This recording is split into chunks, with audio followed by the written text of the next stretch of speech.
আমরা জেনারেল শিক্ষিত, আমরা কিভাবে আলেম হতে পারি? জেনারেল শিক্ষিত মানুষরা তারা দিন শিক্ষা করা হলো তাদের জন্য ফরজ এবং জরুরি কাজ।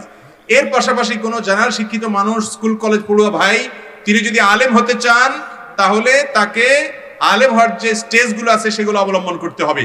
আমি যতটুকু জানি মুফতি মোহাম্মদ আলী ভাই মাদ্রাসাতে বয়স্কদের দিনী শিক্ষার কোর্স আছে এবং অনলাইনে অফলাইনে অনেকগুলো মাদ্রাসা আছে, সেগুলোতে ইনভলভ হয়ে যান।